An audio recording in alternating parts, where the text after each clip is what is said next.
Time तो काफ़ी easy होगा और सारे सब्जेक्ट्स मतलब बेसिक हो गए और निकल भी जाएंगे।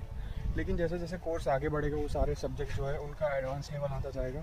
सो हेलो गाइस, स्वागत है आप सभी का मैन वर्सेस कनाडा की यूट्यूब चैनल पर। मेरा नाम है चिंतन और आज हम बात करेंगे computer programming at Georgian College के बारे में।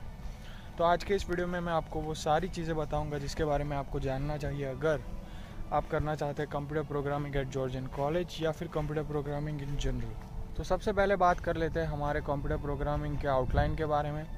तो यहाँ पर जॉर्जियन कॉलेज में टोटल 4 सेमेस्टर होंगे जहाँ पर आपको पढ़ाई करनी होगी और साथ ही साथ 2 कोऑप होंगे। लेकिन कोऑप का सीन शायद कुछ चेंज होने वाला है फॉल 2022 में। लेकिन मैं आया हूँ यहाँ पर मई 2022 में, तो यहाँ पर मेरे 2 कोऑप्स है।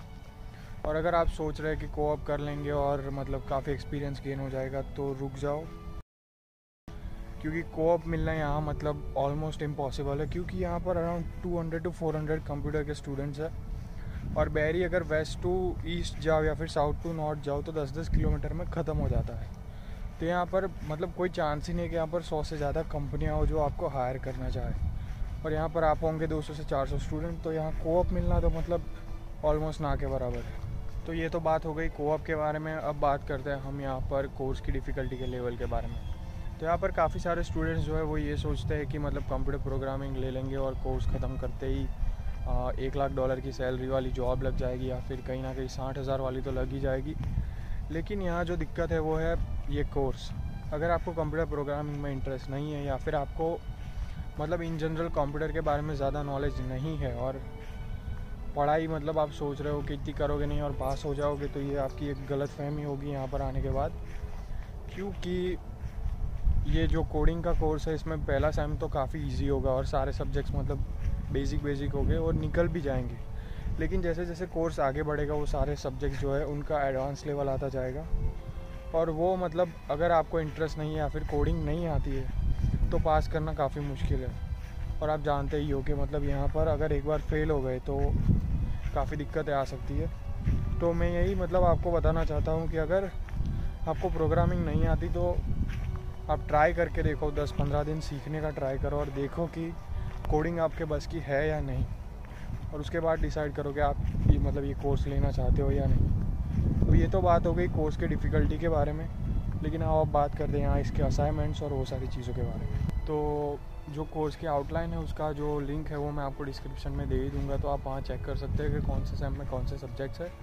और मैं यहाँ पर आया हूँ समर में, तो ये मेरा पहला सेम चल रहा है। और यहाँ पर जो मतलब इन जनरल हर कोर्स नहीं, हर सेमेस्टर में आपको 5 कोर्सेज़ होंगे और वो मतलब हो गई फिक्स्ड। और साथ ही साथ आपको एक कम्युनिकेशन का या फिर एक जनरल कोर्स होगा और पहले सेम में आपको एक कोऑप का भी कोर्स होगा। तो मेरे पहले सेम में टोटल 7 कोर्सेज़ है। और अगर मैं इनके असाइनमेंट्स की बात करूँ तो मैथ के हर हफ्ते में 3-4 लग जाते हैं। साथ ही साथ प्रोग्रामिंग, नेटवर्किंग, HTML और उन सब का एक लैब या असाइनमेंट मिलकर कोई ना कोई एक तो हो ही जाता है।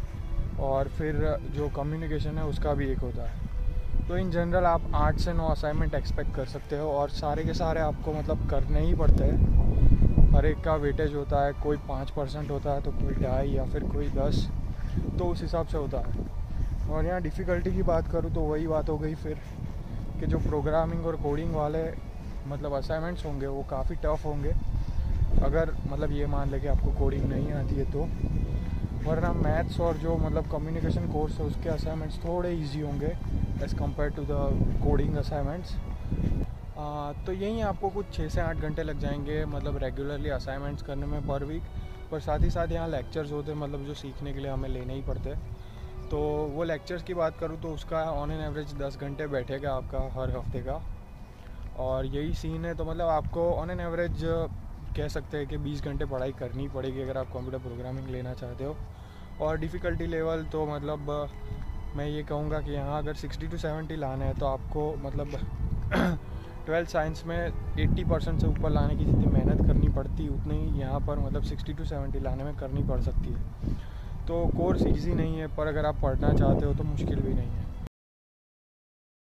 तो यही था कंप्यूटर प्रोग्रामिंग के बारे में। पर अगर आप बस यहाँ पर PR के लिए आना चाहते हो और मतलब पढ़ाई आपका फोकस नहीं है तो आप कोई भी कोर्स लेके आ सकते हो इजी वाला। तो वो उसका नॉलेज तो मेरे पास इतना ज़्यादा है नहीं, तो उसके बारे में मैं बात नहीं कर सकता। लेकिन इस वीडियो में यही था। मिलते हैं हमारे अगले वीडियो में, तब तक के लिए बाय बाय, और चैनल को सब्सक्राइब करना मत भूलना।